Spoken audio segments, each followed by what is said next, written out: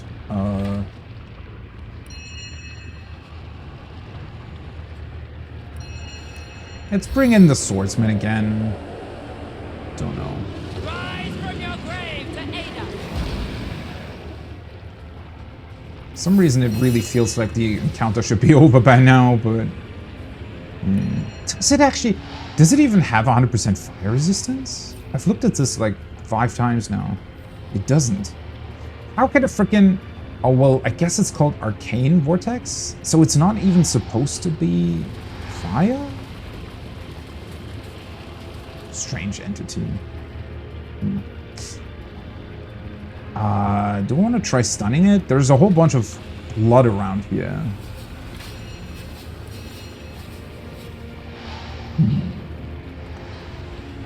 Maybe give Medora another fire shield.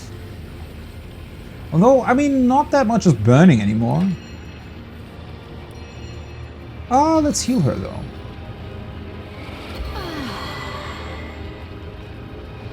Teleport the vortex back to me, funnily enough.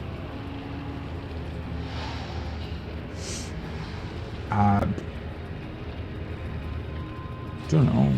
Let's just do that and... A torch to light our way to victory!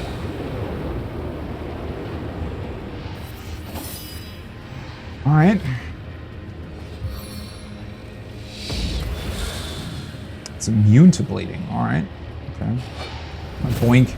It's also teleporting away, though. That's really annoying. Well, let's see. Maybe it'll come back or something? She could walk up to it, just hit it. I don't want to constantly walk back and forth, though. Might make it go away even further? I'm not entirely sure. It's not even taunt range anymore, is it? Yeah, I wish it would have just disappeared. Ah, well. Boink. Oh, well. Came back here. Now it's gone. Okay, well, that was kind of a pointless couple of turns there at the end, but I'll take it. Well, in comparison to what Zigzags was saying, this was a really, really easy encounter, actually. Well, I mean, the initial setup was in my favor, obviously, with me standing fairly far away. Then again, as I said, the Rangers always are the most dangerous enemies, though, because the fact that she actually utilized a poison cloud arrow and then set the poison on fire was a pretty strong first turn. The problem was she was the only one that was attacking me, right? The others were occupied with the charmed target, the fact that there was a whole bunch of fire and smoke around, right?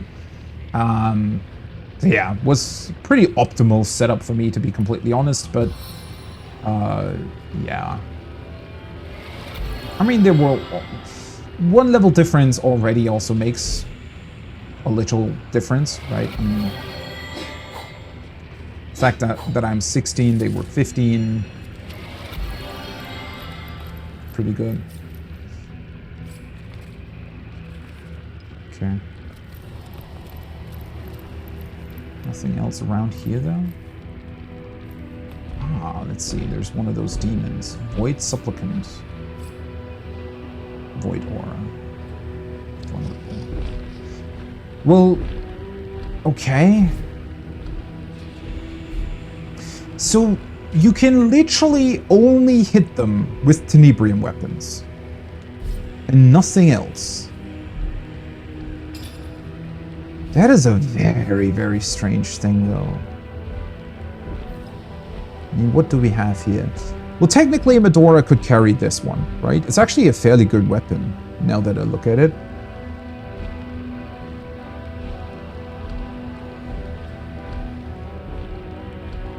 Excellent tenebrium two-handed hammer. That would be a very strange encounter, though, right? If I were to only attack with Medora. I mean, to be completely honest,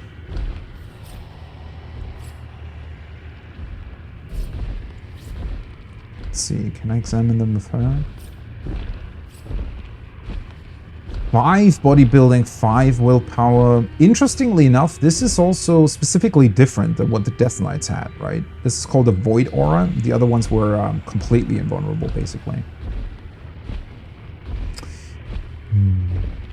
Well, the question is, if I hit them with tenebrium weapons, maybe you can somehow get rid of the aura and then make them susceptible to any type of damage? Oh, they're very weak to earth for some reason. Still very... So if you can...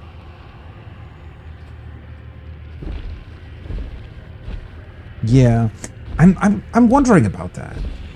Maybe if you do somehow get rid of their aura, you'd then be able to just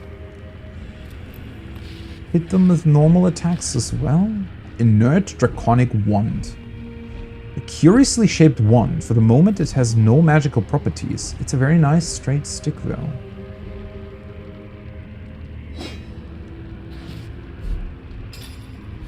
Okay.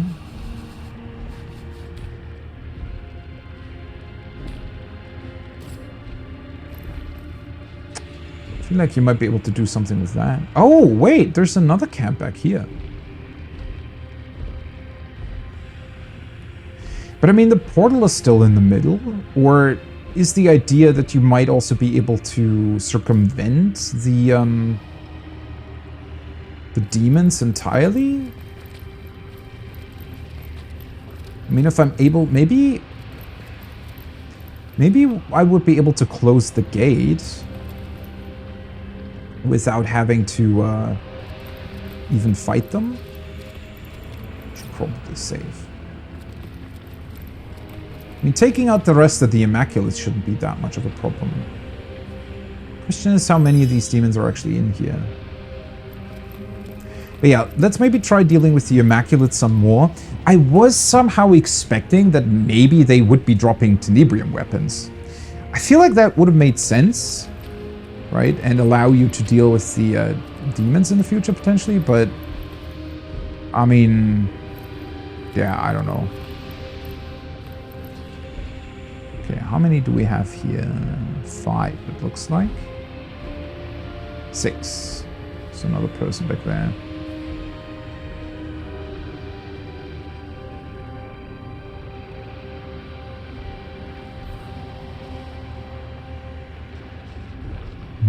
These all seem to be dead ends, though. I feel like at the end you kind of have to go through the void things in order to get to the portal.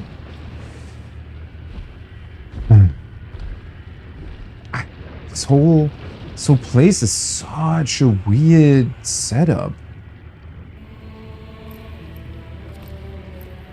Hey guys. Oh, okay. Well, it would have been weird if you got another chance to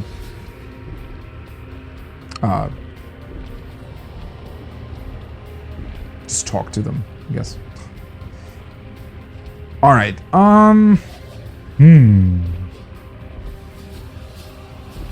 So the thing is, in theory, I should be able to charm them and still just throw a fireball on everybody, right? Once again, I'm in a pretty good position because they're all clocked up here. Which might allow me to literally just throw in a fireball somewhere. I could choose... The thing with the fire arrow is always that it really doesn't create that much of a fire surface. Well, I might need to look out for the tent, though. I'm not sure if they can run through that.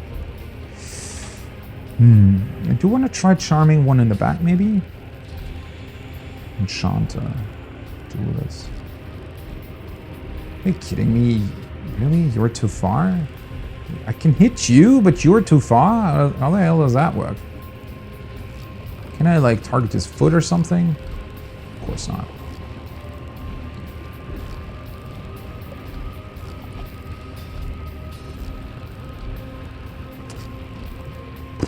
Well, do I want to walk up then, or... considering how close they're all standing, maybe let's not.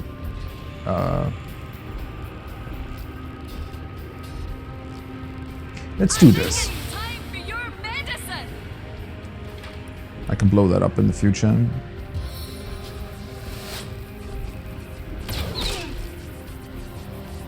Could I only hit the first two? What the heck?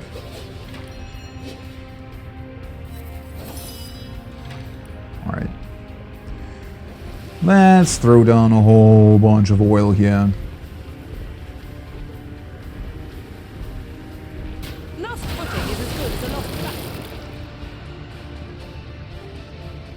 Okay. So they're all burning already. That's nice.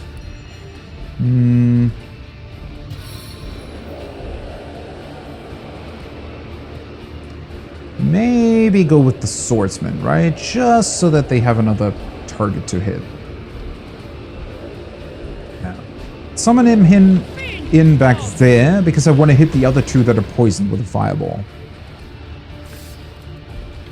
As well as I can. Let's also strengthen her. I feel like in terms of range, she might be able to do the most. And then maybe... Can I hit one of them? Let's slow down the Enchanter. I don't trust him. Nice. And then... Well...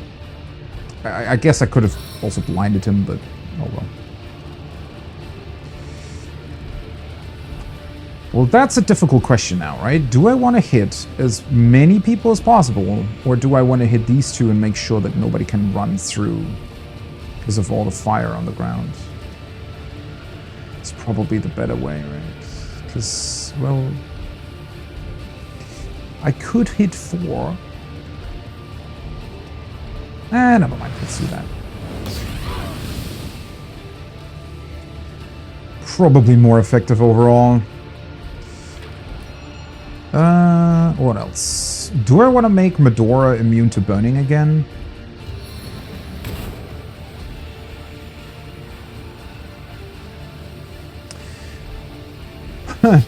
Honestly, well, I gave Medora more initiative now, right? I increased her speed, and I also gave her, I think, something that gave her more initiative.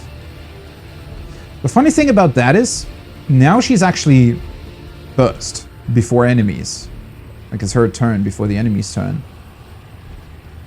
Which makes it a little bit more complicated, because if I want to actually utilize her first turn, it kind of means that I actually have to walk up into the fire. Yeah, let's make her immune to fire. Might not be the worst idea, all things considered. Also, why is... Did I forget to heal her up? Potentially.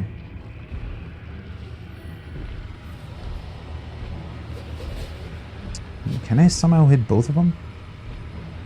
Please let me hit both of them. Really? Wait, what?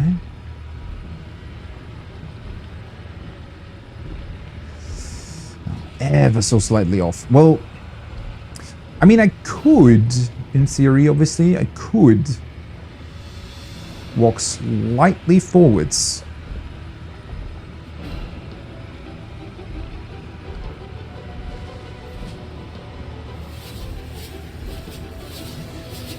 Well, I might do that anyways. Let's just walk slightly forwards. Now I could go through both? It's still really finicky though, because the ground falls off behind them. Honestly, let's encourage. Comrades, we are exalted above all others.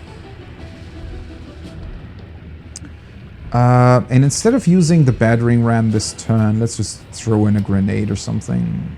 Hopefully. I'm still fairly far away, though.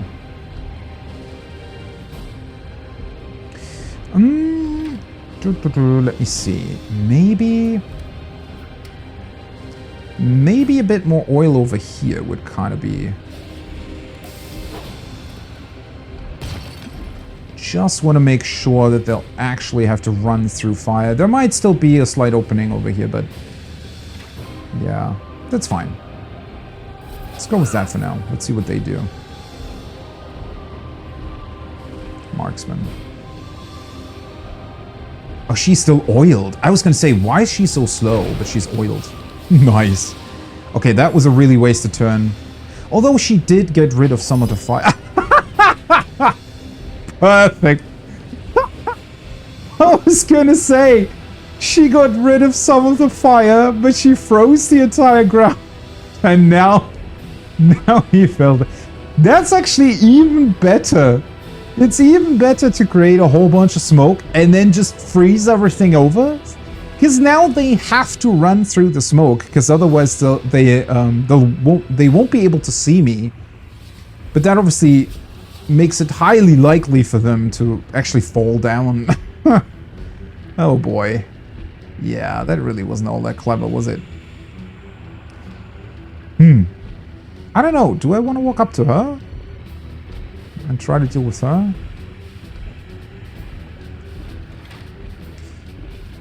Let's see. Can I bleed? No, they're not in range. Yeah, hopefully the... Nope. Fell down too. Where the fuck are you going? Okay.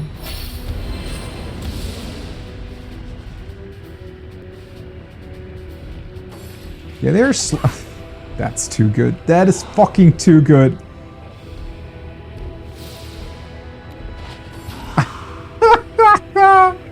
They're all falling down. Everybody just fell. That's too good. Holy shit. How long are they knocked down? Can I actually target one of them? 2 turns. They're all knocked down for 2 turns. Oh boy, okay, this was probably one of the most brilliant moments that I've ever seen in this game so far. That was so good. It's also how the hell, what did she throw that made such a huge ice AoE? What the hell?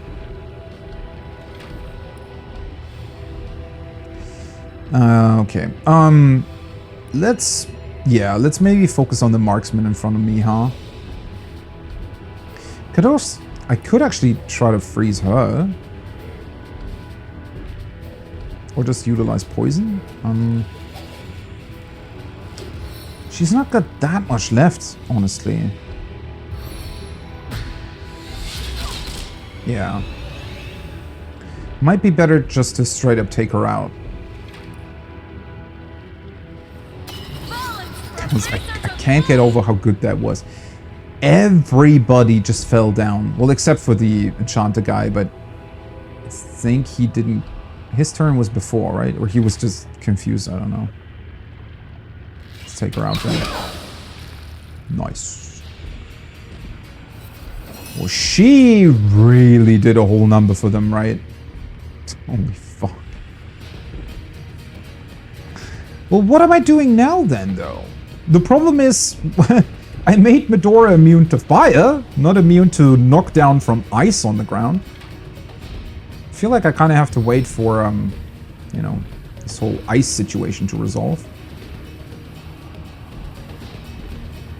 Is there anybody I can still hit? I don't even... So there's these 2 guys. Oh! Wait. The assassins were knocked down as well, but I think, funnily enough, they were also invisible, right?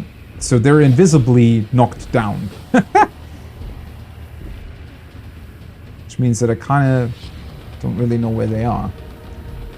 I mean, I have, like, one of them fell down, I think, over here somewhere, and the other one might be here somewhere. I mean, he's already poisoned is the thing, right? But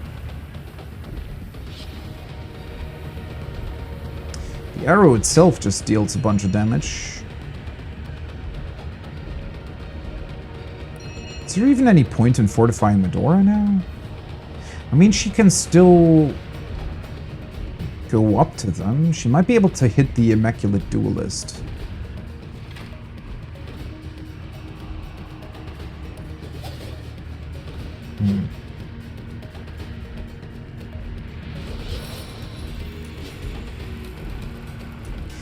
I could actually go forward a little bit. I mean, yeah, the swordsman's there, but you know, this is quite a good situation to potentially make use of the Winter Blast. I wish that one action point would get her just a little bit further.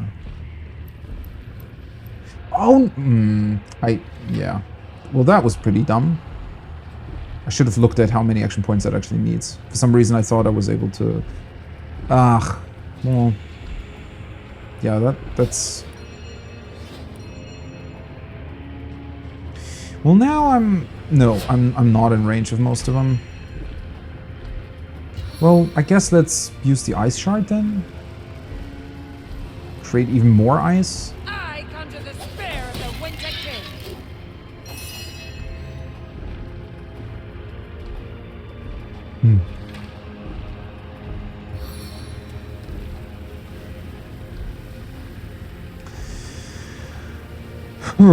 Well, it's honestly a bit difficult now. Could summon in the air elemental, I don't know. It wouldn't really be bothered by the ice, I feel like. Having another summon right there might not be the worst idea.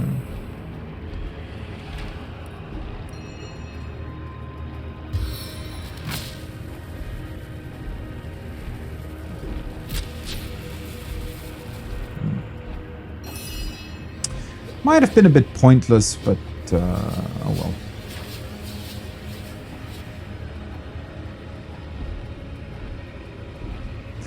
I don't know. Would she be susceptible to falling down if she rams through it? I don't remember. I think she is, right? Because she still interacts with fire and poison and whatnot whenever she rams through somewhere, so I think it kind of still calculates the chance of her being knocked down because of the ice. So it might be that she just gets stopped dead in her tracks because she'll fall down and not actually, you know. Is this frozen? Oh yeah, this is already frozen. Oh boy. I thought I might be able to bring her up enough so that I would be able to utilize the whirlwind.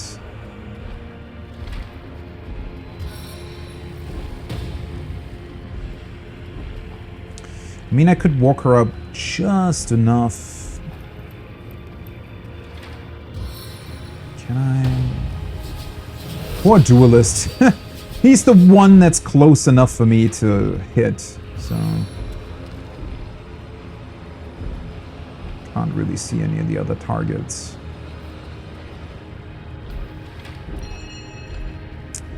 Do I just want to throw another nail bomb or something?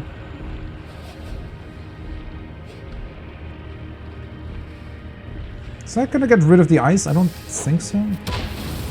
Oh, that hit the air elemental. Oh well. Ice is still there though.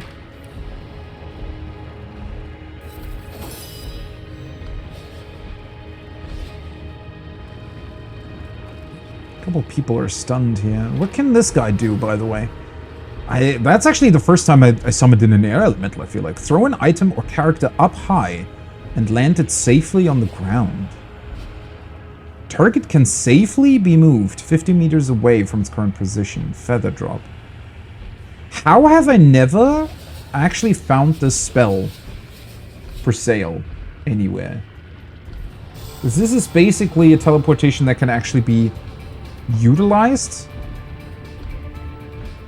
Stunning bolt of lightning that deals air damage has a 50 forking up to 4 times. Alright. Can't see you.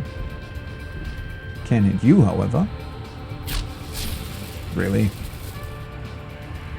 Point. Oh, that looks so brutal when they're being electrocuted. Holy shit. Well, what now? I feel like one of the assassins has to be right in front of me, right?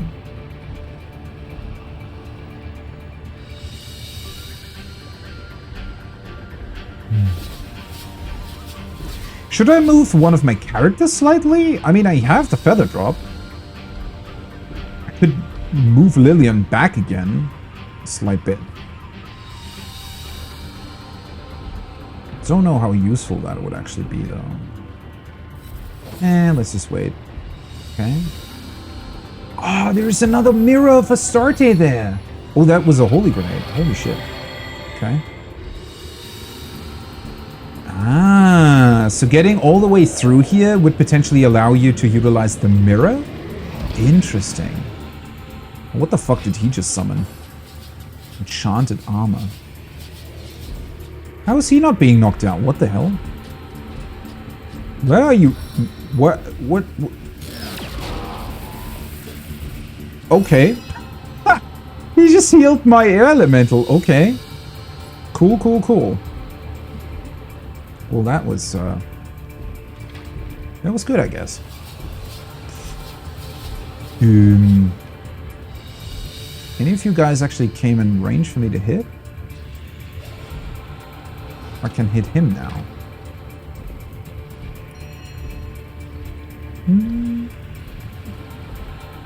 Let's try to charm the guy.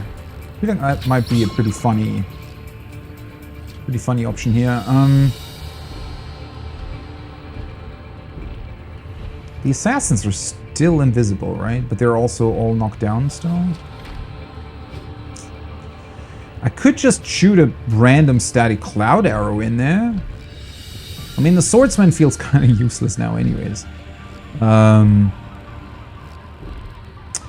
Arguably, though, stunning cloud doesn't really help me either.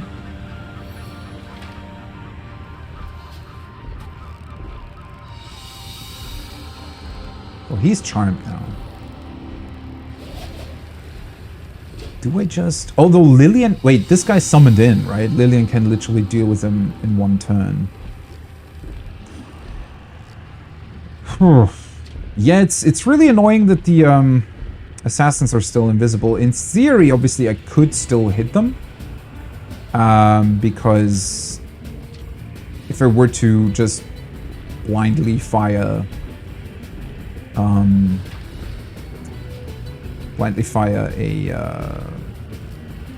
fire or explosive arrow in there, it would probably hit them.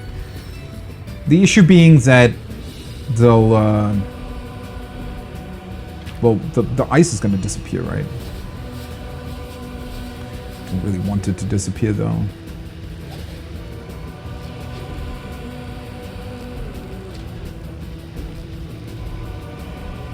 Not yet, anyways.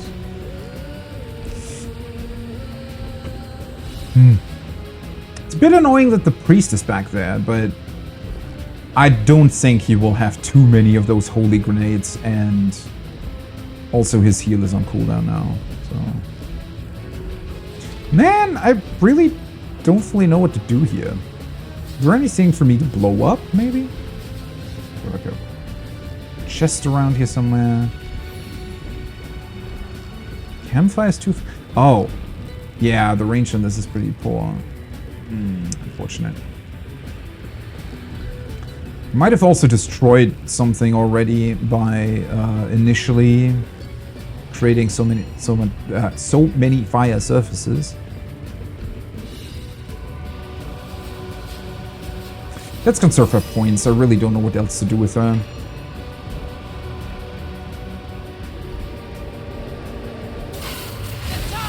Bye-bye. I like how that just straight up deals 4,400 damage or something. Kind of ridiculous.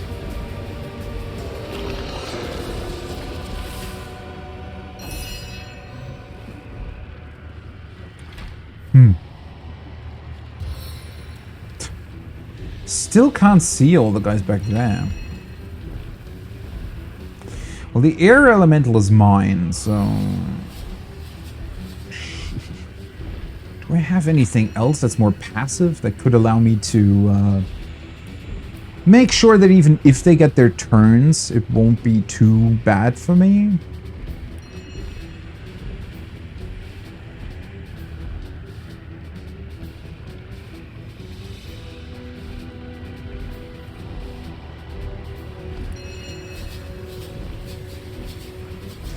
Can hasten somebody. Let's maybe hasten Medora.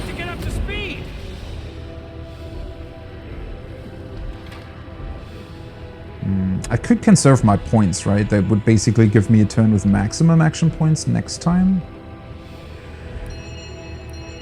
The problem is I can't see them, so I can't target them back there.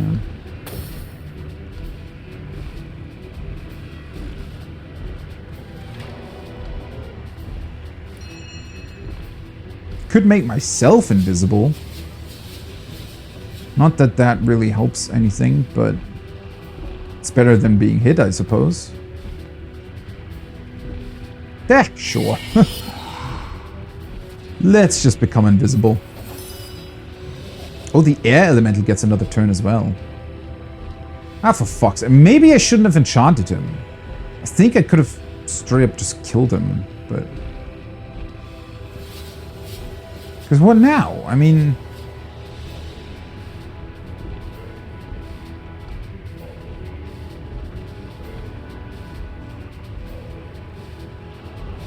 Let's just move through there.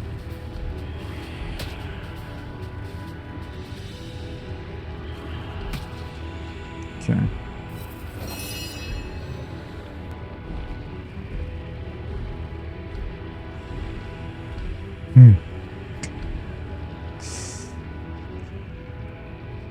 Yeah, sometimes it's actually not that great when you get all the turns before the enemies, right?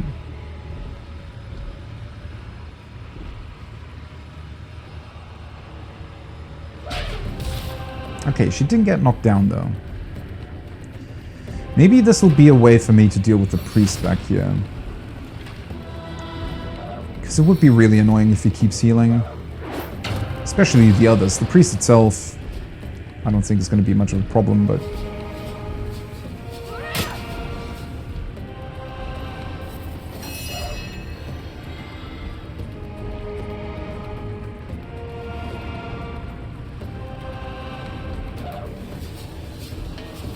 Can I actually see anybody again? How can they all still... The problem is they're knocked down and invisible. Shit. Oh, I can target her, though. Well, that's great. Let's blind her, then. Unfortunate.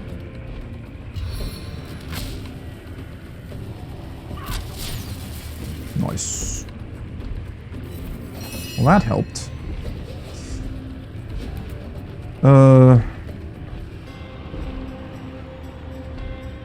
Oh, I can actually hit her. But not with Ricochet, right? No. Yeah, let's just take her out, honestly. Makes the whole thing a lot easier.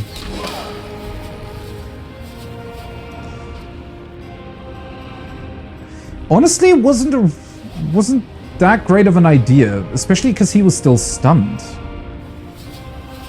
Could have just straight up killed him. Now he's just sort of standing around being stunned, doing nothing. Well, I guess I have kind of hoped that the assassins might already be able to come out of invisibility and hit him instead of me. That would have been funny. But I think they're still knocked down and invisible. Alright, let's conserve the rest of the points. Swordsman's still sticking around. How many would that hit? Nah, I'm not really sure that would hit everybody. This also only has an 8-meter radius. Right, originally I wanted to use the Winter Blast. What is this, by the way? Why is there a Razzle-Dazzle grenade just on the ground? Oh, somebody must have dropped it. I forgot about that. That if they drop stuff like that, they can be hit by AoE attacks. Well, the Blessed Earth, in this particular case, would also hit the... Yeah, that... I wish I had something that could make invisible enemies visible again.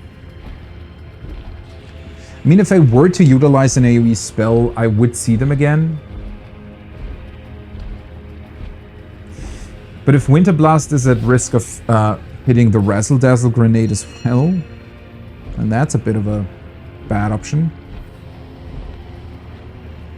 Is there really nothing that I can do? I mean, this... I can still hit him, right? Yeah. Honestly, I think that's probably a better idea than keeping him alive. I mean, now he's still... That's fine. He'll die eventually anyways because of the poison now.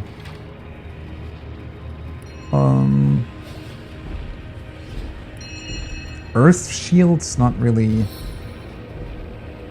Can't see the priest back there. He's knocked down anyways. Let's conserve the points. Okay. Now the summons are gone. That's one of the assassins, right?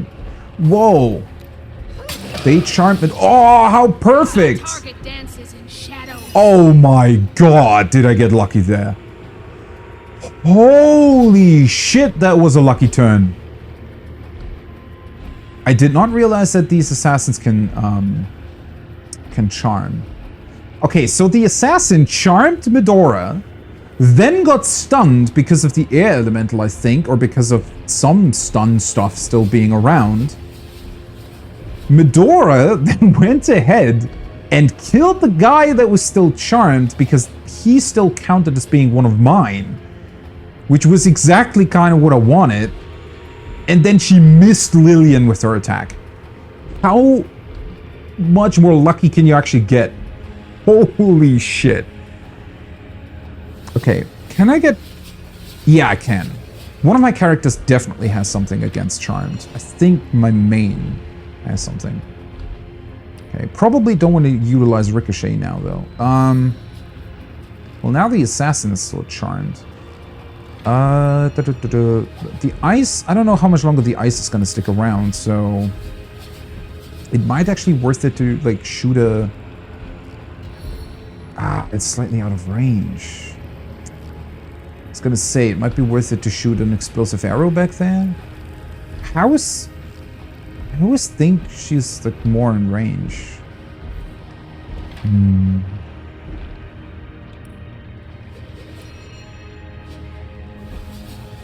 Well, obviously I don't want to hit Medora. Do I have my stand still on? Pretty sure I do, right? Yeah. Let's actually turn the stance off. It's kind of pointless right now. And move ahead. Okay, the problem is Medora counts as them for now, so he's probably going to be in the way for a couple of things here. Of course she is.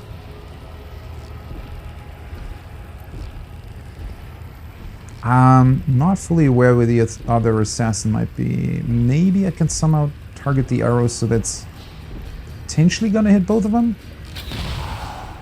There we go. There you are. Okay. They're both stunned, funnily enough.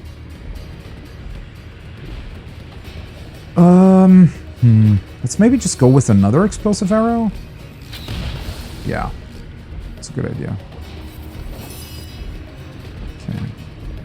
He was blind, mute, diseased, infected, bleeding, crippled, and decaying touch. Okay, that's not going to do anything against being charmed.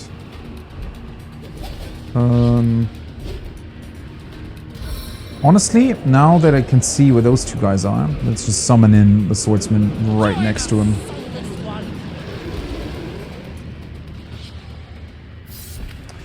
That'll make things a whole lot easier back there. Might also be able to slow one of them. What's more worth it? Slow him or...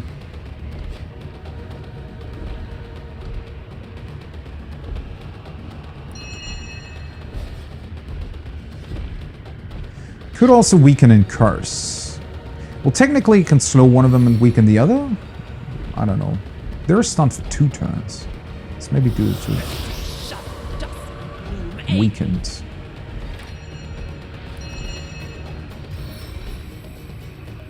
Is slow actually worth it if they're stunned anyways? I'm not entirely sure about that. Let's maybe hold off on it, to be honest. Oh, that would reduce Medora's resistances. I definitely don't want that. Willpower... No idea if that's of any use.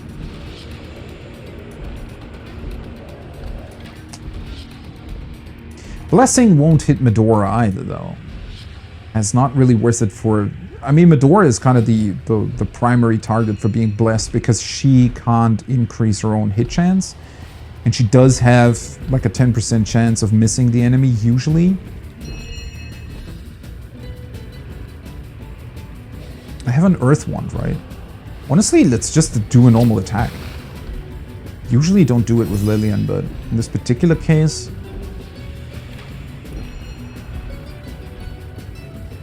Wait, where the hell is my...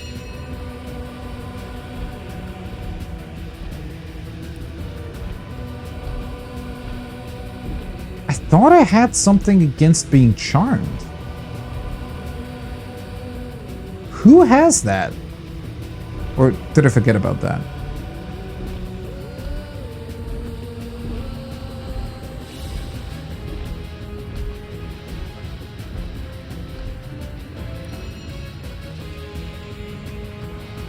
This is petrified, slowed, and stunned.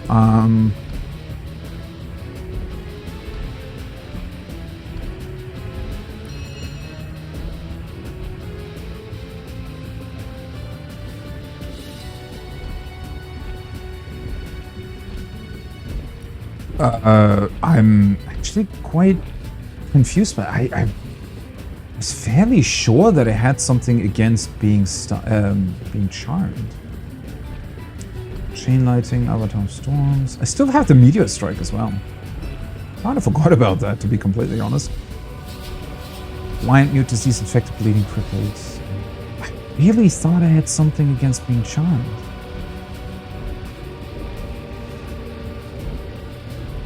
I guess not, huh? Well, I could summon an undead decapitator as well, although it feels a little bit like overkill at this point. I mean, that's just against poison, right? Kills poison. Utilize the poison dart as well, but that just seems a bit pointless. Might as well just do a normal attack then.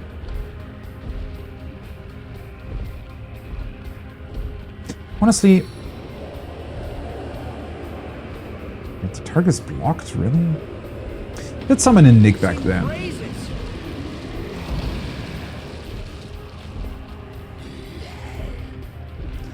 Guess I'll just have to try to deal with Medora somehow. I mean, she won't be charmed forever, but... I could maybe try to just freeze her. That'll take her out of the battle for a little bit. But it's not dealing damage, which is the good thing. Yeah, perfect. Now she's just frozen and, you know, can just be charmed while being frozen. And then, yeah. Sounds like a good idea. The blood on the ground, man. Leading a target is so crazy. It just creates so many bloody surfaces on the ground. Let's see what he does. What is that? It's just a straight up heal or what? Oh, hello. New target for Nick.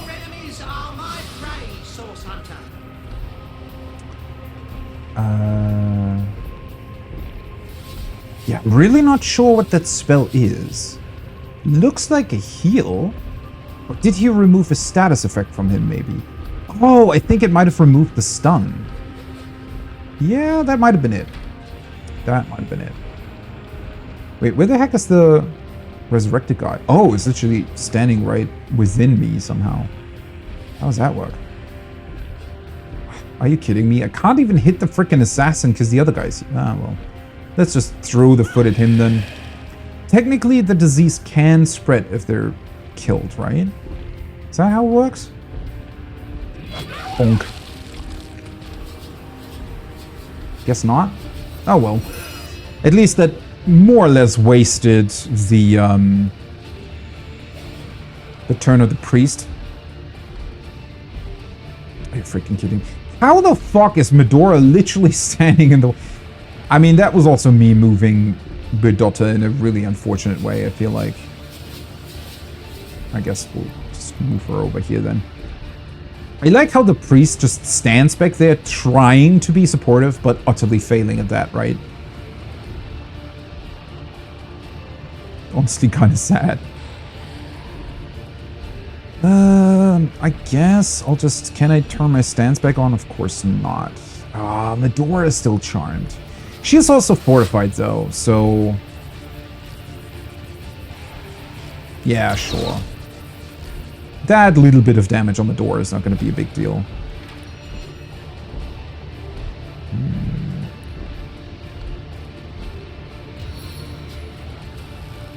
It's going to hit all my summon targets. Can I? Of course I can't.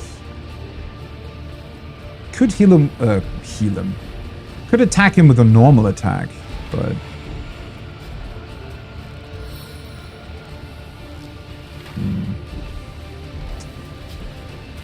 Do I want to do... Nick and the skeleton are immune to poison anyways, right?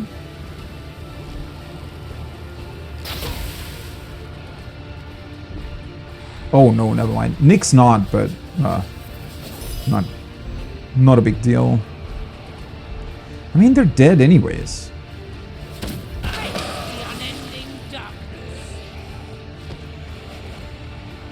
Just hit her with another poison arrow.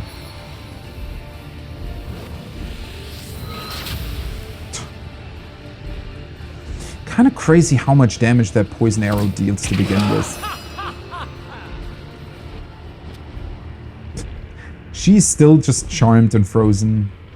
It's a bit of an unfortunate sight.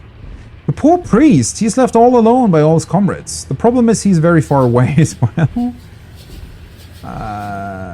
Let's see. Can I somehow move in a way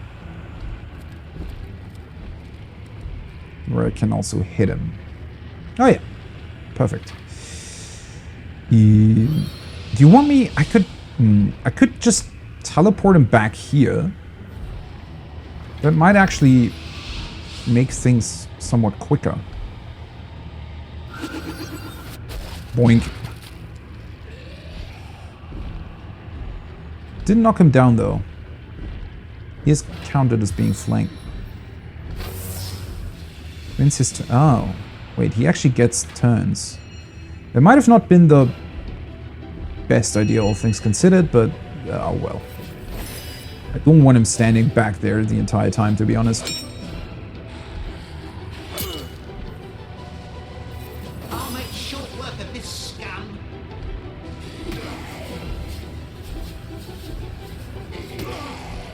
See what he does now. Oh, he's desperately trying to heal. Yeah, he can't really do that much more. Poor guy. Medora finally out of her... yeah, she's still frozen, but she's not charmed anymore, and that's great. So, let's hit the guy with the barrage. Noise. And I think I can go back into my stance. Which means my normal attack will actually hit. Yeah. It was a pretty good idea to teleport him back there. Back here. I think that Just made the whole thing a lot quicker than it would have otherwise been. Because now he's just dead. Nice. Nice, nice, nice, nice. Poor Medora. That must have been pretty boring for her there at the end. I handled this exceptionally well. But that being said, both of these encounters were pretty good setup in terms of crowd control, right? I mean, you're just able to really, you know, make sure that they can't do much at all. I mean, they're just existing. I don't know. It's just because the whole map is also built up like a tunnel of sorts. So it's very, very easy for you to just summon up fire, or, well, in this particular case, they also completely messed up by, and it wasn't even a charm target, right? It was the swordsman that was hit, yeah. Because I summoned in the swordsman and the, was it the assassin? No, it was the ranger, I think, right? Who threw the frost grenade. That was really ridiculous. I mean, obviously my swordsman got knocked down as well when I tried to attack the ranger, but it literally took out their entire team. Right? Both assassins got knocked down. The duelist or whatever they're called, I think, got knocked down too. The enchanter was he already stunned at that point? But yeah, it essentially took them out for like 2 turns, which allowed me to, well, arguably they were still obscured for a bit, so I wasn't really able to, you know, fully utilize the fact that they were all knocked down. Because I also didn't really want to hit my own, right? But for the most part, it made the whole thing exceptionally easy.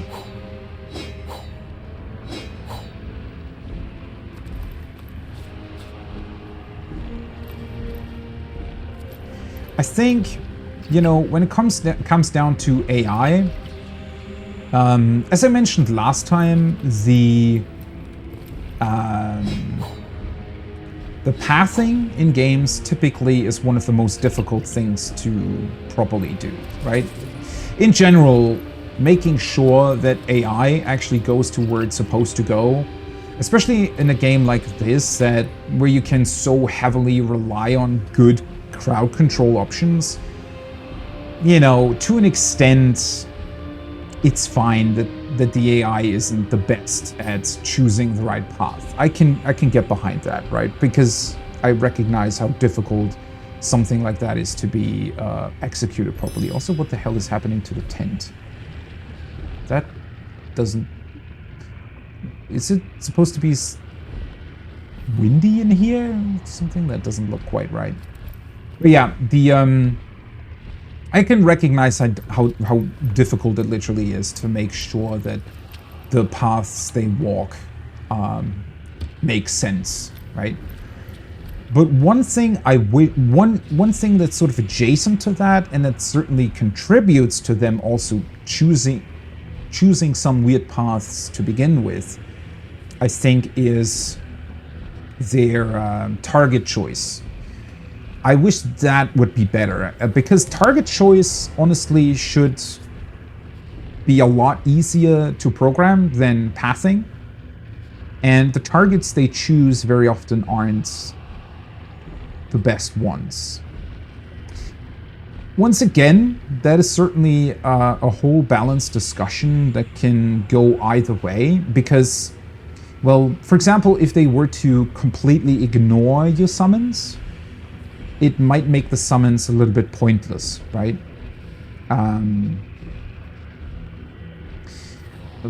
Although, as a counter-argument to that, I think if they were to ignore your summons because they know that they'll eventually disappear anyways, and therefore probably aren't the most, like the best targets to hit, right? They should probably go for the summoner rather than the summon.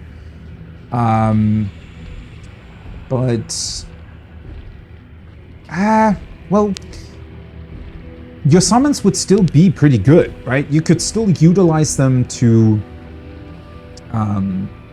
block the way for them so that they can only hit the summon. Obviously, they can still, considering how much damage they can deal, right? And then they can also bleed, they can disease, they can burn them, stun them, depending on the summon that you choose, right? For any given encounter. I feel like summons in general are really, really good, right? Considering that they can make a party of 6 out of your party of 4, potentially even more if you were to give some scrolls over to other party members as well. So that's pretty crazy in my book already. So the fact that on top of all of what summons can do, enemies then also tend to target summons, and therefore they can tank for you, makes them a little bit OP in my book. I wish that the AI would choose to more often hit your actual party rather than the summons, right? And to that point, I mean, that also goes back to what I was mentioning a couple of times already. The fact that they hit their own when they're charmed, right? So charming should work to the point of the charmed target obviously thinks that they're a part of your party now, right? So they obviously should attack the enemies. The enemies, though, should realize that charming is only temporary and therefore should still attack you rather than the charmed target. So, yeah. I mean, it would be fine if they actually considered intelligence for that, right? So a character that has a low intelligence attribute, and I think at some point I already talked about this, but having a low intelligence NPC not recognize how summons or charming works, that's fine, right? If the goblins, for example, still attacked charmed targets, that would be cool as long as humans don't do it. But it's, yeah, it's just not really... And obviously there could be other things there as well. Just like, for example, I was specifically freezing Medora so that she wouldn't attack me, right? But it didn't deal damage. So if they had similar things to where they could take out a charmed target without actually damaging it, that would be another thing entirely, right? That would be pretty clever. But yeah, I think that I recognize how difficult pathing can be, but in terms of what targets they choose, I wish it would be, you know, a little bit... I wish the enemies would be a lot more cleverer in that regard. And on the other hand, if that made the game too difficult to some degree, right? If they, for example, very cleverly were only targeting one specific character of yours, and therefore, because there are so many, right, 4 or 5 of them back to back could one-shot one of your characters without you actually being able to do anything against it. If that would be too powerful, then they could always make taunt more easily, for example. And like, honestly, being able to utilize an actual tank could then combat that, right? So I feel like that would just make things even more tactical, which would be pretty cool. And yeah, this way it just, you know, once you recognize how powerful summons can be in that regard, and charming targets as well. I mean, I'm specifically holding myself back, right?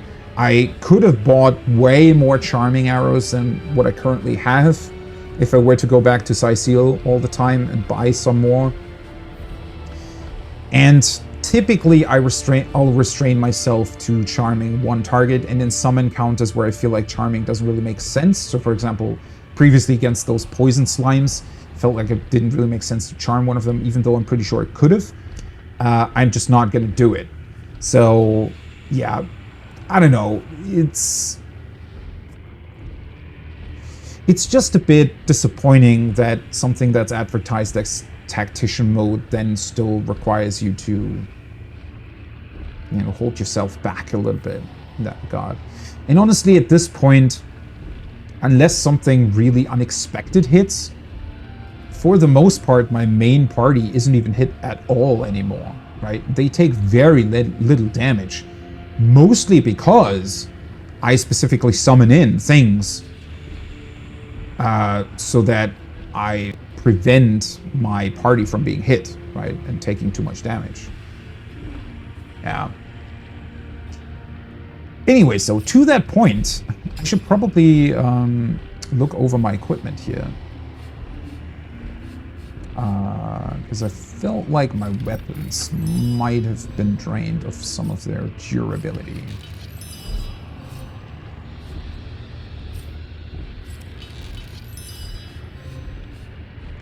Armor still seems to be fine for the most part. Alright, I'm really, really curious if we can utilize the mirror here to potentially sneak past the void creatures and take out whatever summoned them before actually having to engage them.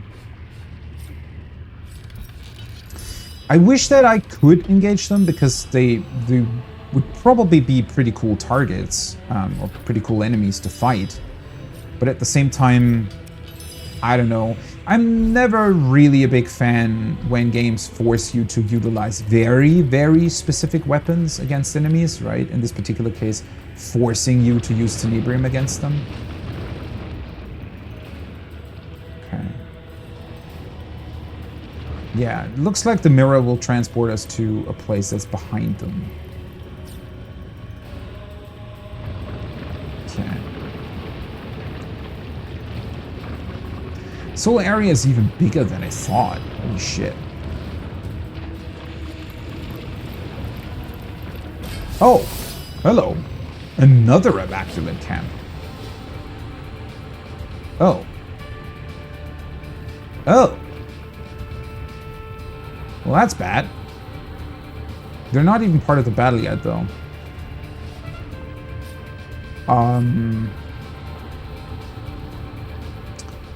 Huh. Void Ram. They're very susceptible to water damage. What does that mean, though? Immaculate Shepherd. I wonder if killing him might just get rid of all of them? It is very, very strange to me that they somehow... Because, I mean, in terms of level, I'm definitely at the correct point in time to target this area. But the fact that I even have 2 Tenebrium weapons is already something that is somewhat unlikely. I mean, they can't be sure that you pick them up, right? Because I got those 2 Tenebrium weapons from one specific encounter in the mines. The very mines that are inaccessible now. So there is a very high chance that the player at this point in time doesn't even have any sort of Tenebrium weapons. Never mind the fact that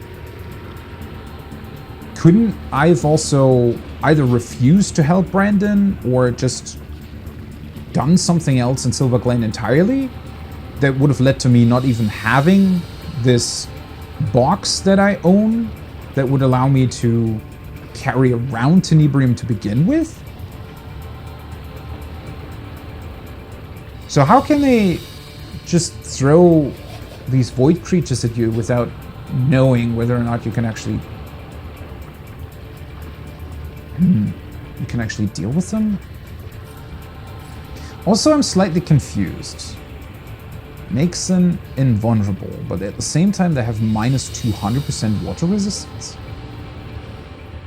How exactly does that fit together?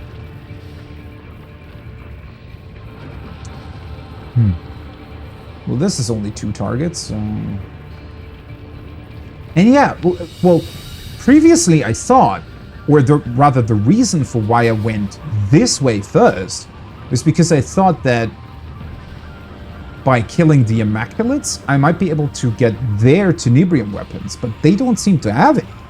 So that would have made more sense, right? Is if they specifically place these Immaculates here so that you can kill them and then take their weapons in order to be able to fight the Void Beings. But if that's not a possibility, then I don't know how you're supposed to do this, to be quite honest.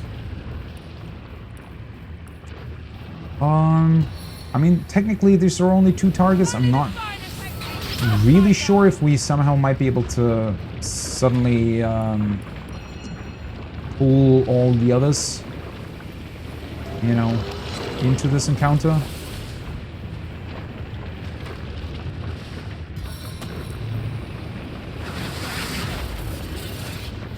Let's see. I'm also in a really bad position because of this fucking pillar here.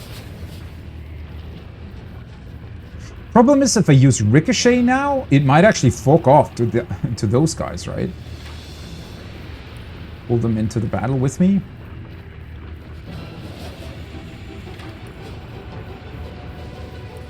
Might not want to do that.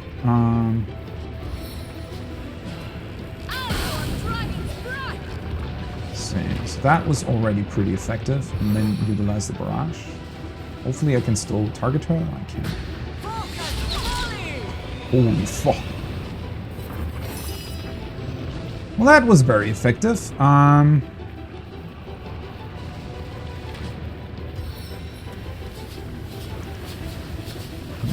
this is a very annoying small way to get through here.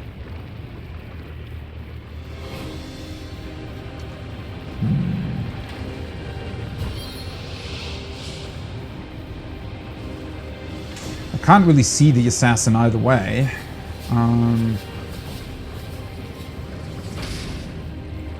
They're also getting dangerously close.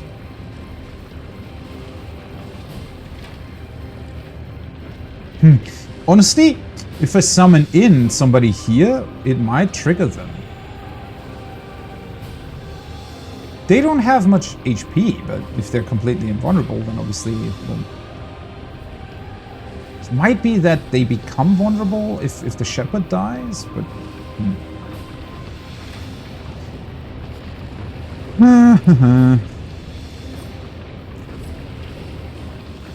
Well, I won't really be able to throw anything over there anyways, right?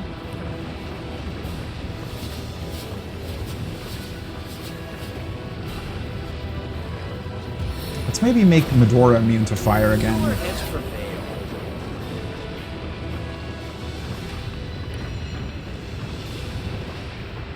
Let's maybe hasten her as well. Faster, my friend. I feel like that makes more sense.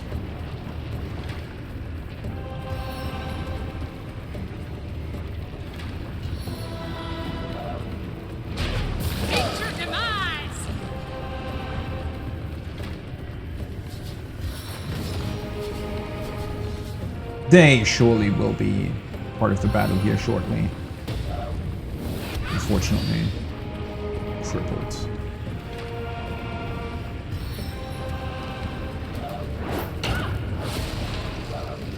Knocked out, failed down. Let's see what you can do, huh?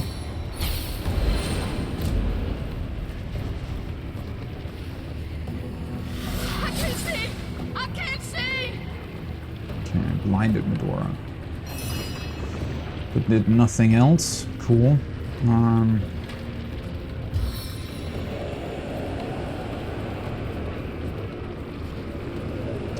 This is such a weird positioning, right?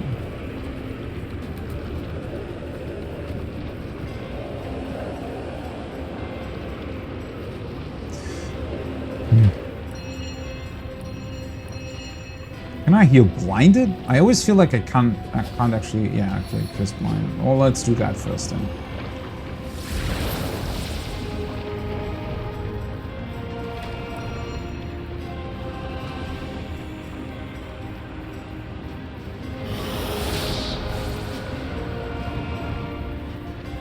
All right.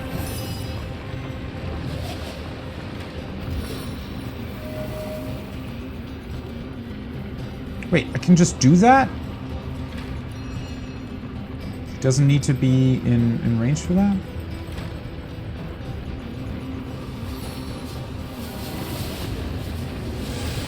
Infected failed. Nice. Well, alright.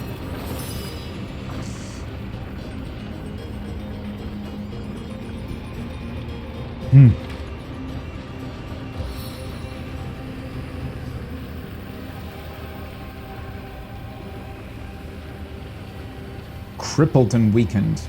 I feel like frozen might be overkill. Do that though. I don't know why I'm able to target her with that. I guess it's because it's not a projectile or anything, right? It's literally something that you summon on top of them. Like this as well. Weakened, crippled, and blinded. That already feels way too brutal, to be honest. Okay, if I walk up to her slightly, I should be able to use the flurry. Oh, never mind. Ah! The daughter, come back here. Just want to save before engaging with the others.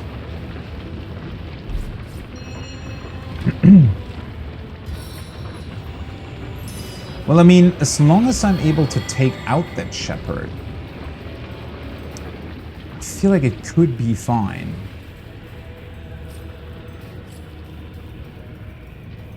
It's got a bunch of resistances. The question is, right? In theory, Medora can equip Tenebrium weapons. So do I just want to try to do that? I mean, at least these smaller creatures here, they almost feel like a bit like a potential testing ground for Tenebrium. You know, seeing how that works, if it works, what kind of specific effect it even has.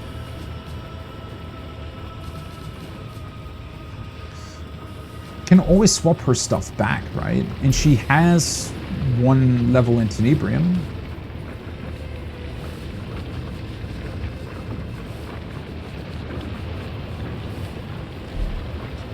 Do I have to specifically go into the stone cage, though? Let's see. Can't even compare this. Quit. Puts the Impaler in here. Well, at least that way I don't forget what weapon she had originally. At least now I theoretically have one character that would be able to hit them.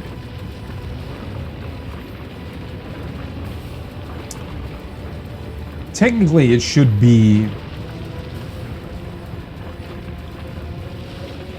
potentially even more damage than my Impaler. Oh, the problem, yeah, the only issue is, which is why I didn't really want to get rid of the Impaler to begin with, is because it has +1 speed, +1 willpower, right? So the speed's going to be a little bit of a downgrade there, but honestly, at the same time, not really a big one. Let's just try this then. And send Medora in to deal with these guys. Oh. Wait. They're not attacking me? What's going on here? Oh, what? Okay. So the shepherd was the one that had to see me? Okay, well that was weird.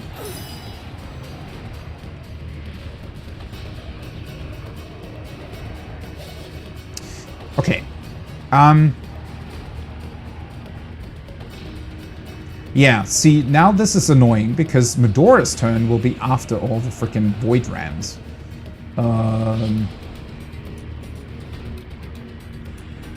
With a little bit of luck, I might be able to take out the shepherd though. I mean, he really doesn't have that many HP. Would have been cool if I had Lillian's turn before Bedotta's, though. Anyways. Yeah. If I were to focus everything on him, I might be able to take him out.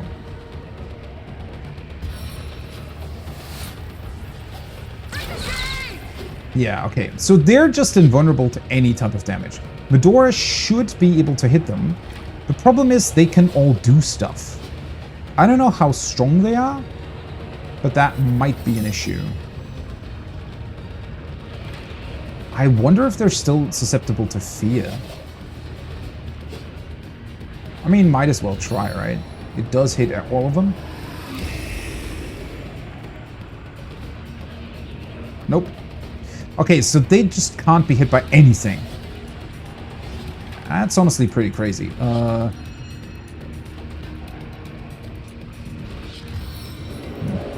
guess.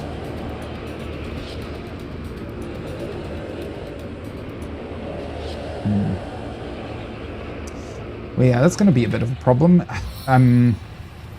Let's fortify myself.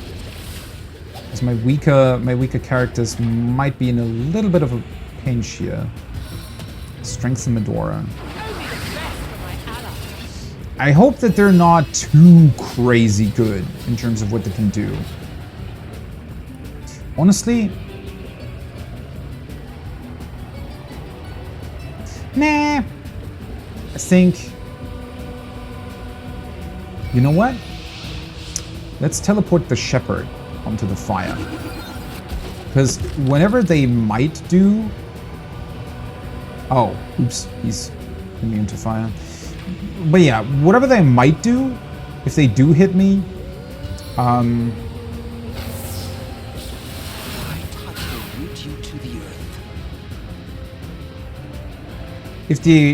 I was just thinking, if they utilize some sort of AoE breath attack, they might automatically hit the Shepherd as well. Let's see if this is going to be bad. Yeah, this is going to be very, very bad. I think I should have made my main invisible. Because the biggest problem is that my mains are standing literally in front of everybody. I'm fading. Oh my god. Okay, this might have been... Holy shit. Well, let's see if I can hit them, shall we? No. Wait, that doesn't make sense then.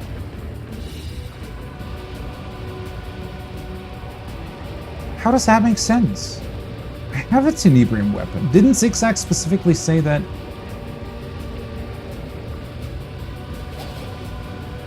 Okay, this is a little bit annoying because I'm fairly sure that I could potentially kill the Shepherd.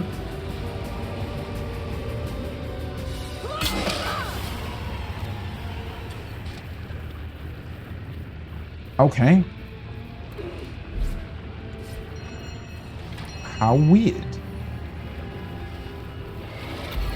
So they only attack me if the Shepherd's still alive?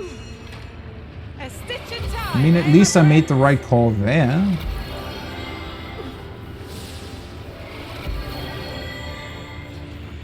Stitch of time, hey my friends? But yeah, that whole Medora thing, wasn't that specifically what they told us? That they...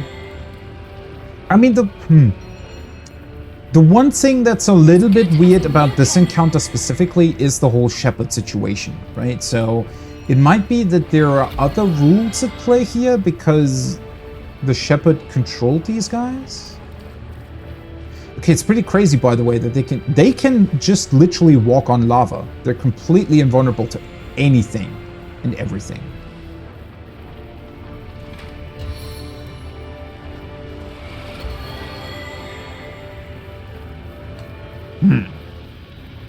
So definitely made the right call there, but... Okay, so there... The problem is, right, I wasn't really able to test everything. So maybe you're just not allowed to use skills against them, and you have to use a normal attack, because then that then also deals tenebrium damage. Right? That might be a thing. I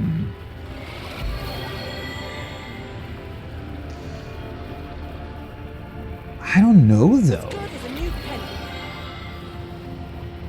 Okay, so well, at least they don't require you to have tenebrium weapons for this specific encounter. Apparently it's okay if you just kill the Shepherd, which makes more sense. Because otherwise I would still be really surprised if they actually forced you to have tenebrium weapons at this point. It's still, I don't know, it still very much makes you feel like you missed something, specifically because, I mean, Zigzags literally comes in and tells you, yeah, you need Tenebrium weapons in order to hit them. Then you encounter some, and they're still invulnerable even if you have a Tenebrium weapon.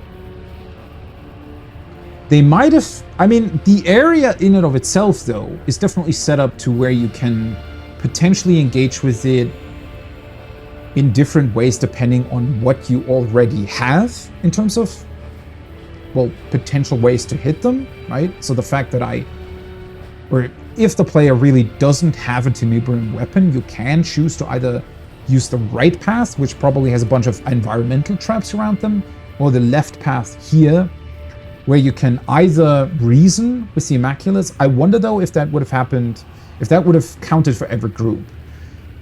Might have. So if I were to be able to charm the first group, maybe everybody would have let me through, which also feels pretty crazy, right? That one game of rock, paper, scissors can potentially lead to you not having to battle anybody. I mean, I'm quite happy that I did battle them because it's a whole lot of fun and it got me a bunch of experience, but yeah, this is... And then the whole setup of this area to begin with is just a very, it's just so strange and so out of place, and also just in general, it comes at a very weird point where you feel like you should be dealing with something else entirely? I don't know. Bloodstone. Alright, so the Bloodstone, if we kill that, I guess it makes maybe the portal disappear? I wonder if we'll just be able to do that, though.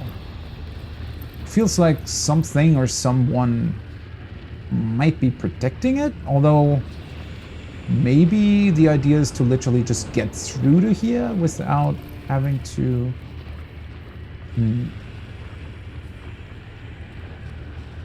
Wait, let's examine it first. Okay. It's got 100% resistance, but in theory, I should be able to get rid of that. Maybe I have to use Medora to... Let's uncouple her. She has the Tenebrium weapon, right? Technically, this thing doesn't have Tenebrium resistance. Yeah. The Tenebrium damage goes through.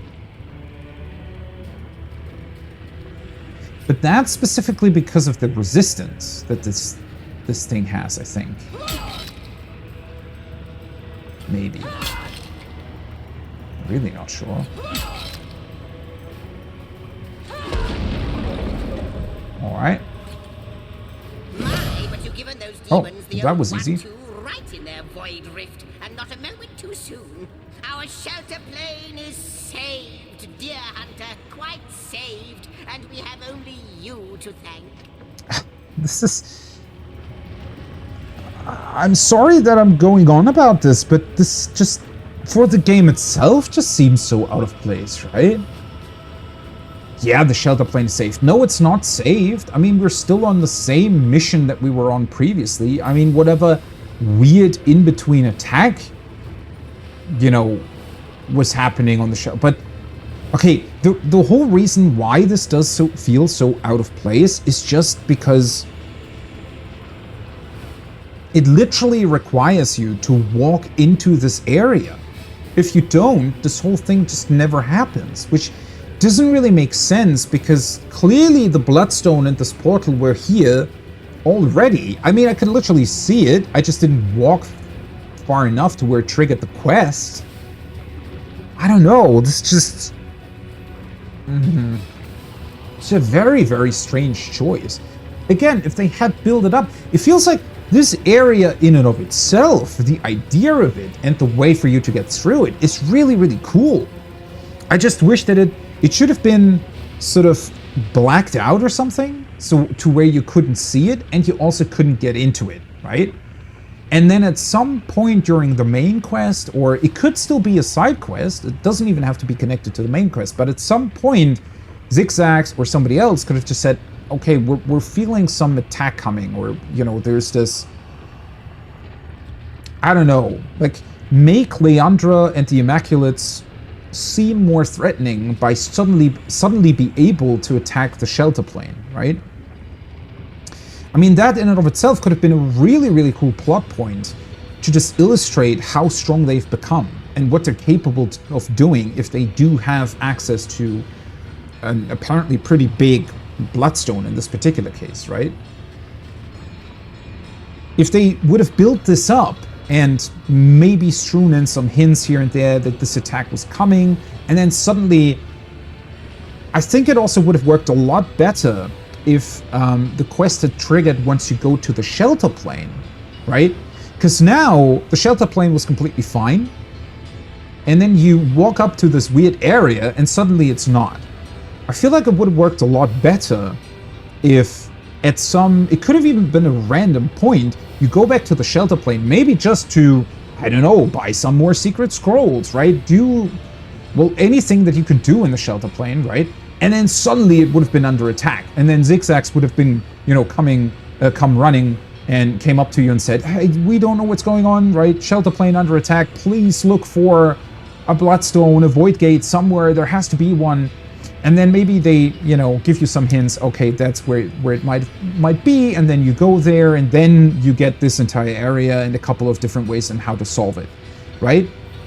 Just the sort of the way this happens a little bit. It's not even that. What I'm suggesting here technically would have really only taken them to adjust the triggers slightly instead of it attaching this to the Silverglen area, make it a separate dungeon, and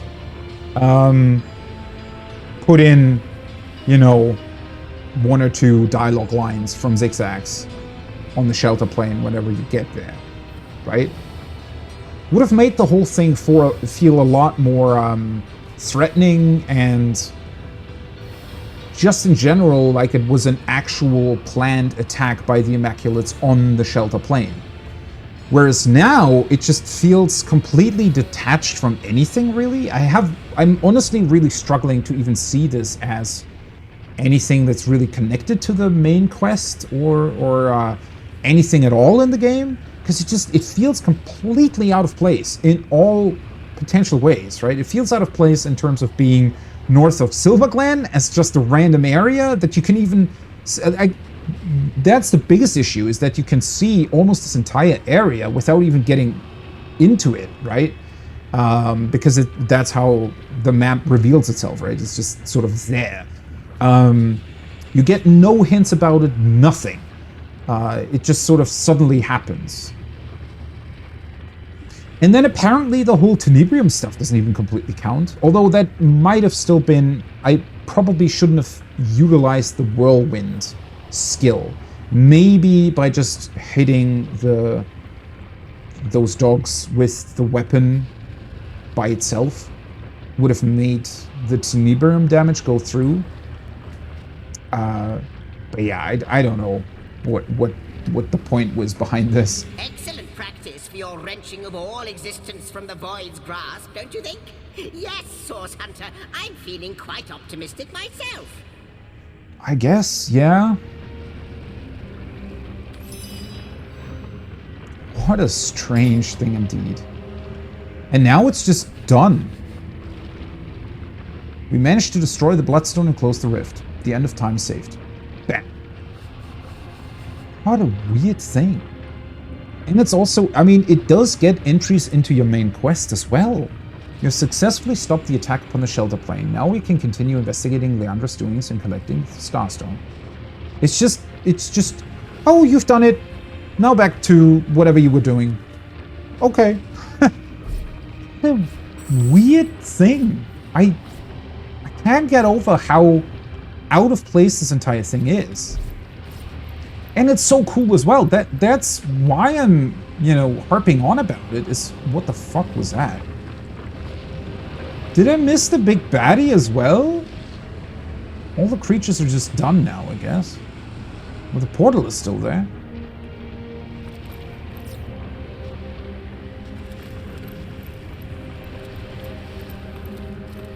How many souls were sacrificed to create a bloodstone this powerful? That's a You can honor good those question. lost by destroying this perversion of their lives.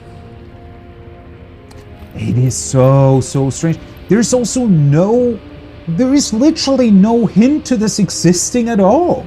No hint to Leandra creating like a big bloodstone. She already had such a huge bloodstone here. Wouldn't they have also, you'd assume that they would have put in a lot more into this place, right? I mean, this literally feels like their sort of base of operations, right? To a degree. It's also actually somewhat close to their Sacred Stone village. So this is, I mean, this could have been their staging grounds, right? Why were there no Death Knights here? The Bloodstone itself was literally completely unprotected. Weird. And then you just get a staff kit. Okay. Now, this is valuable. Is it though?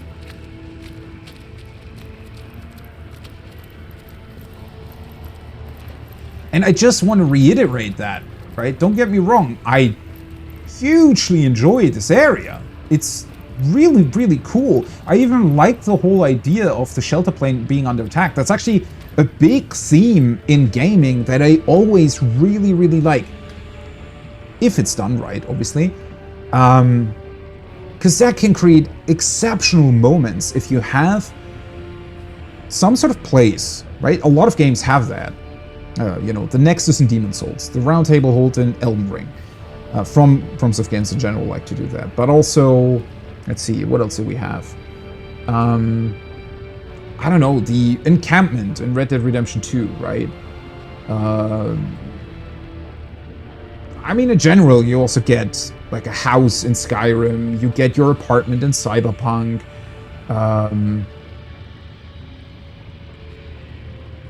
The Witcher 3 doesn't really have it until you get to the DLCs, right? But, well, the cool thing is, let's take Elden Ring, for example, right? There is a point where a character can actually invade you in the Round Table Hold. I'm not talking about the guy downstairs when you jump down.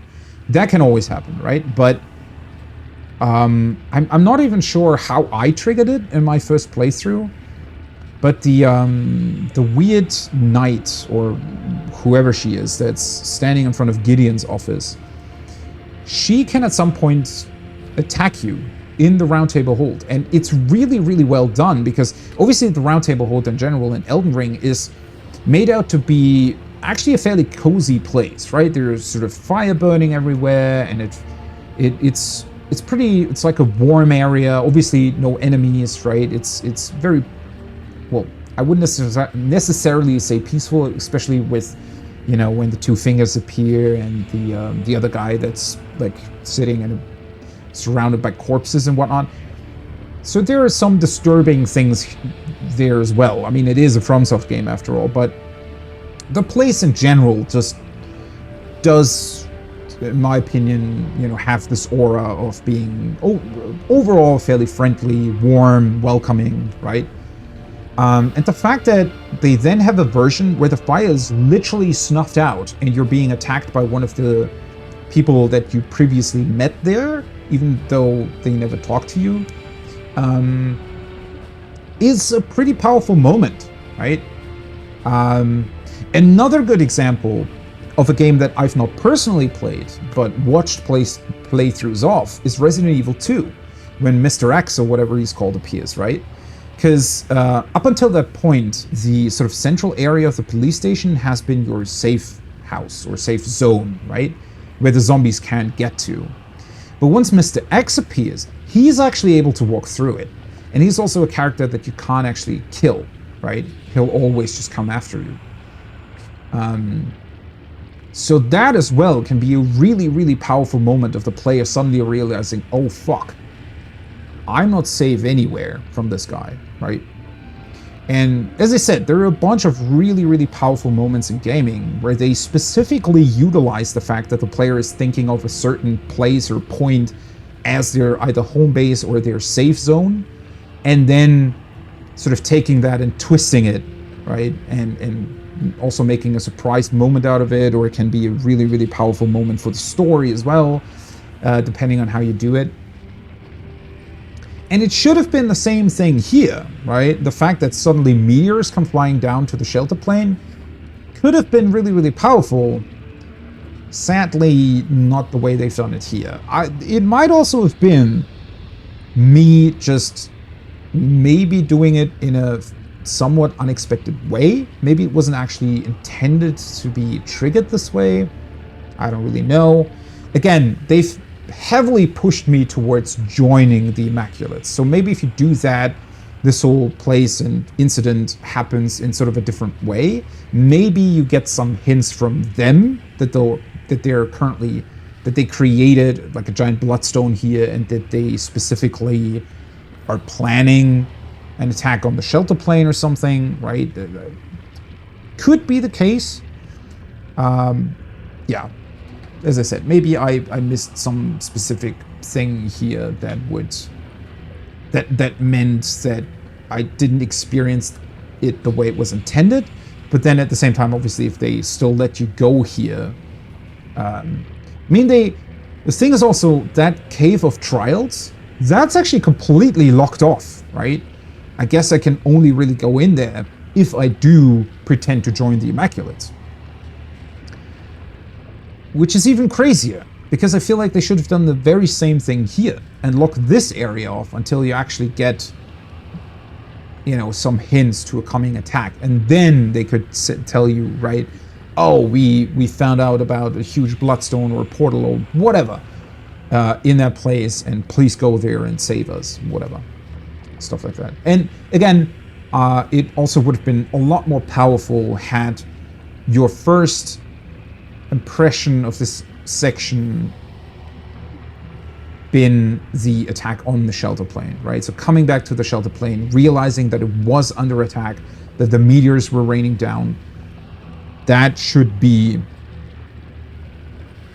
what you experience first, right? To feel the dread and the sort of this realization of, hey, by the way, we are truly under attack, and there is a big threat on the very place that we call home and sort of our safe zone up until that point. Well, anyways, it wasn't that. It was still, in terms of combat, a fairly interesting area. Should probably take a look at, are those guys just dead now? Can I even... Also, I'm still very curious why I'm still not allowed to cross lava without dying? How did I even get here? Oh, oops. I guess, yeah. Guess that way. I'm honestly surprised at myself that I didn't accidentally run into the lava at some point. Oh yeah, now they're just all dead.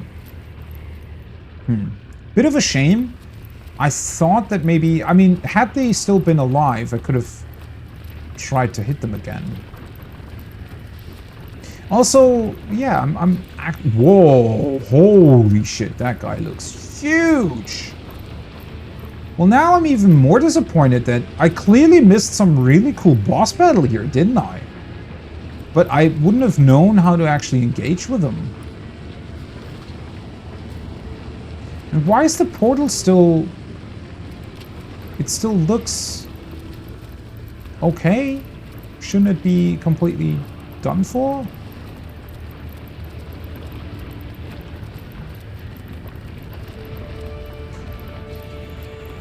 Yeah, they look like insanely fun creatures to fight, honestly. Quite disappointed that they don't really let you.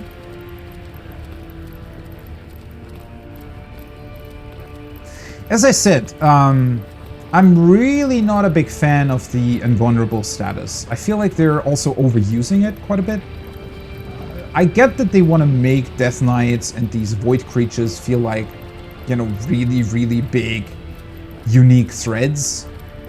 That's completely fine, but don't make them entirely invulnerable, right?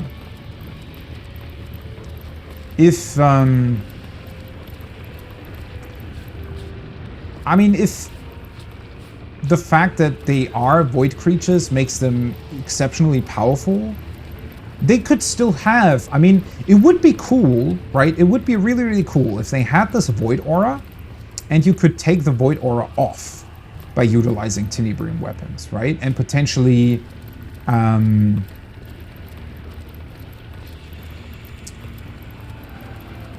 well, make them weaker, right? If somehow you were... Also, by the way, what was the supposed way without any enemies?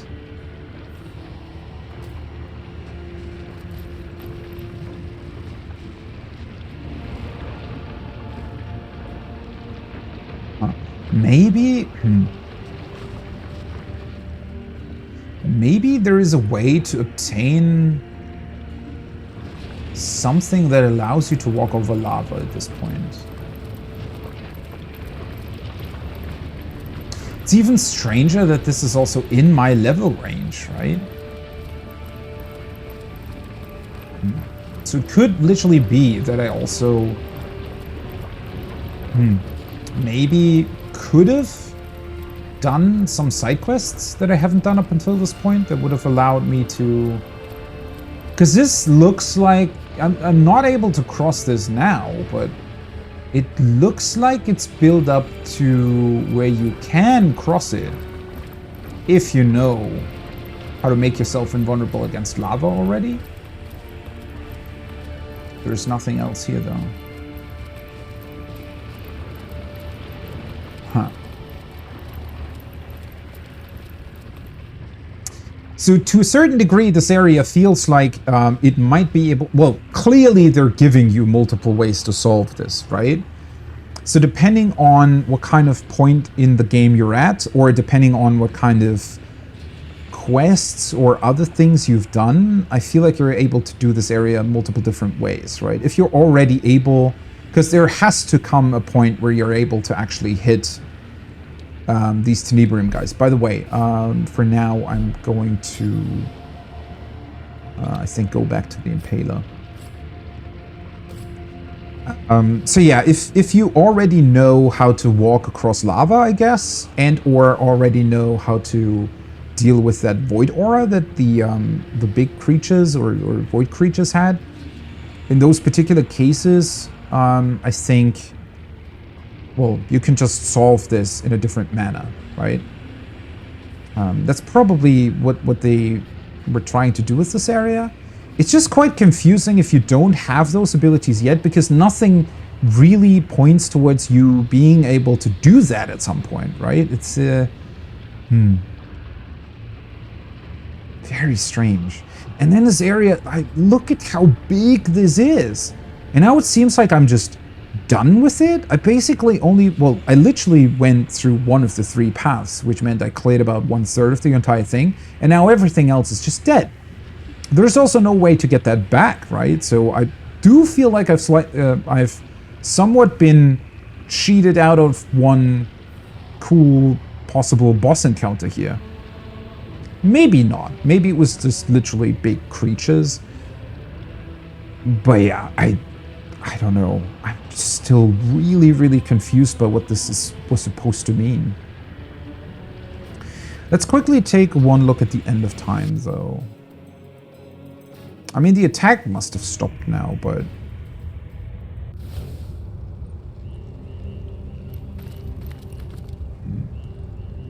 I was just thinking, right? I was maybe halfway expecting, because the big void portal that they seem to have opened up there... I mean, well, all portals in this game kind of look similar, right? They have the same sort of special effect to them, like this one. So I was thinking that maybe, for some reason, that big void portal that we saw there now just randomly connected back to our end of time. This is so strange though, right? Now this place is just fine. It looks exactly like it did before. Nothing hinting at any sort of big attack on it whatsoever, right? It's... What a strange encounter. And that's where, like, the whole thing that it also covers so much ground on the map of Silver Glen, right? What a weird thing. I just can't get over what they tried there. How might I serve our mission?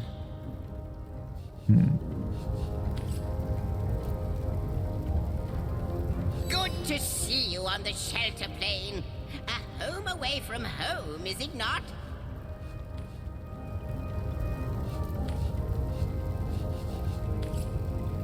You can't even talk to him anymore, I guess, about that? It's just, oh, something that happened and now it's fine again. Yeah, honestly, I'm really beginning to think that I just messed up in some way and potentially just went about all of this in a slightly... in a way that they didn't fully intend for, maybe. And because of that, I might have accidentally skipped some hints or other things that might have been connected to that entire area. I don't know about that.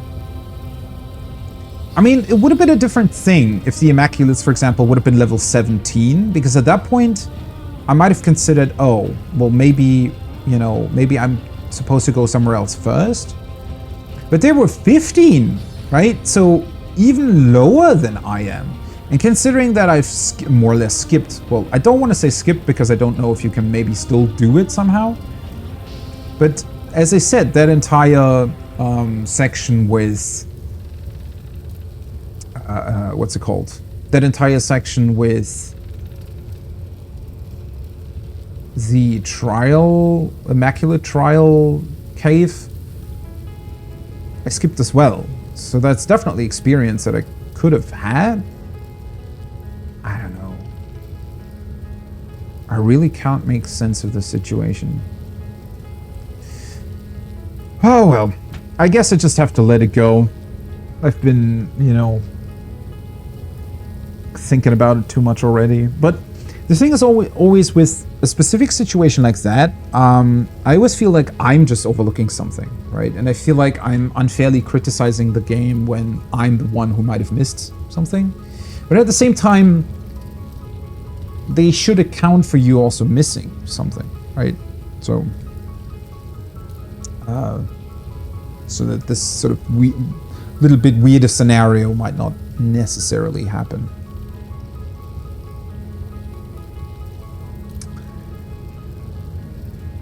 Huh.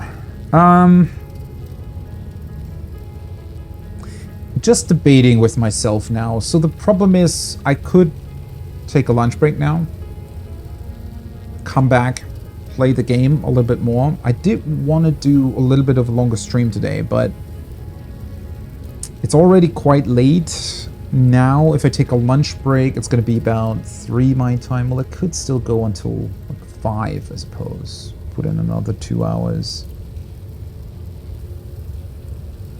The thing is, I have more ultimate proc this evening in Final Fantasy XIV. I also really want to continue playing Divinity.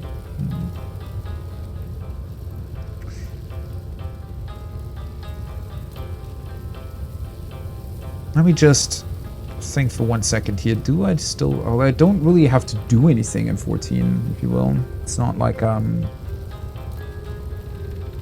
it's not like I'm missing raid food or anything for this evening, so I could more or less go until raid, I think.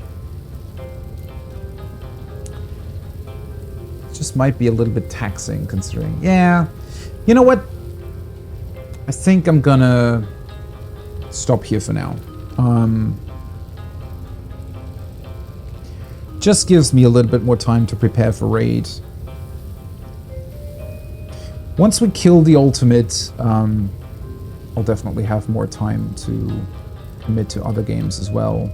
Again, yeah.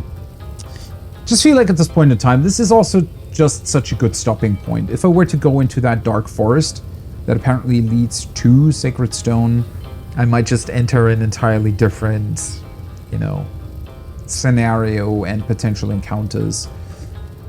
So yeah, I think this is going to be it for now. As I said, you know what? Let me save first. Do a proper save this time. Let's see.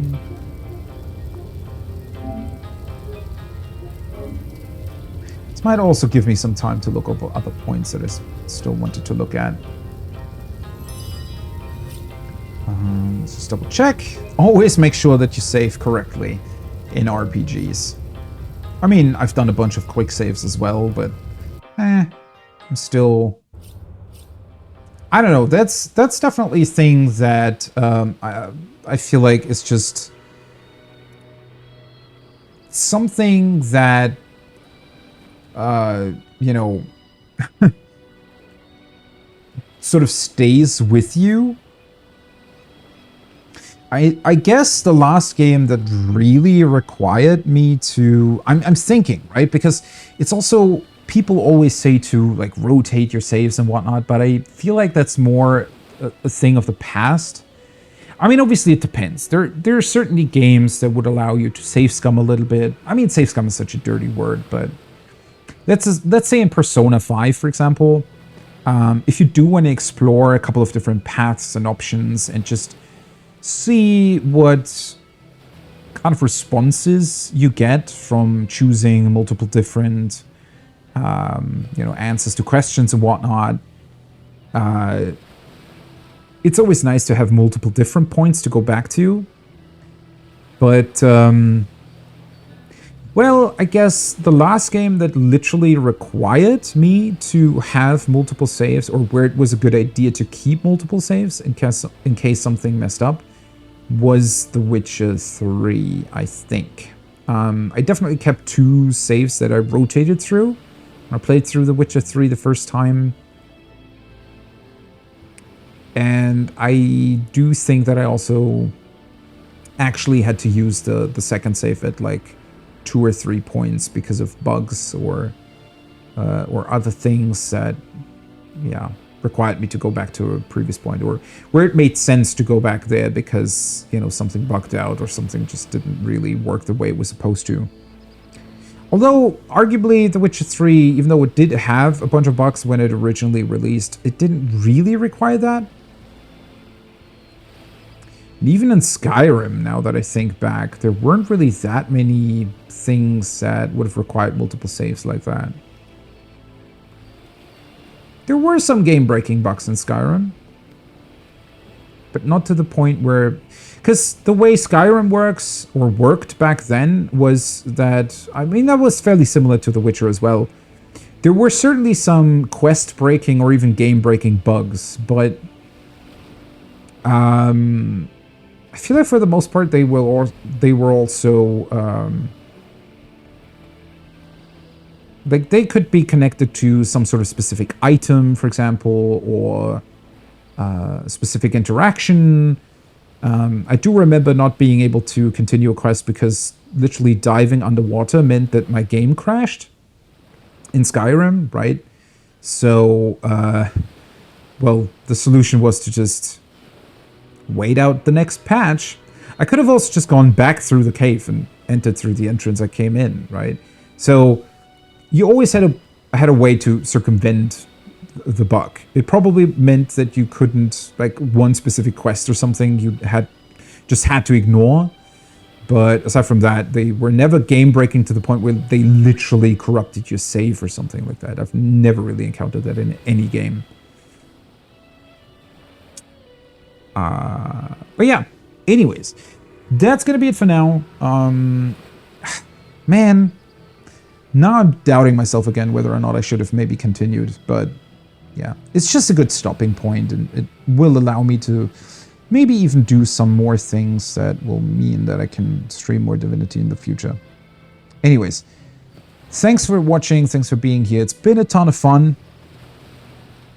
Sorry for harping on about the things that I didn't really like, but that's just how I am whenever I really, really like a game and really enjoy it. If there's a tiny bit wrong about it, I just wish that they, you know, I go on and on about it because I really would have liked this to be different, and yeah, still means I absolutely love the game though.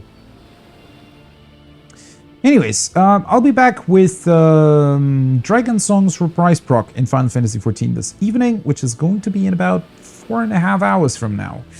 So I'll be back live then. Divinity Original Sin most likely will return on Tuesday. As always, you can stay up to date with my stream times via the stream schedule here on Twitch. Which means I'm wishing you a great rest of your day, evening, morning, wherever you are, and hopefully I'll see you on the next one. Till then, bye-bye.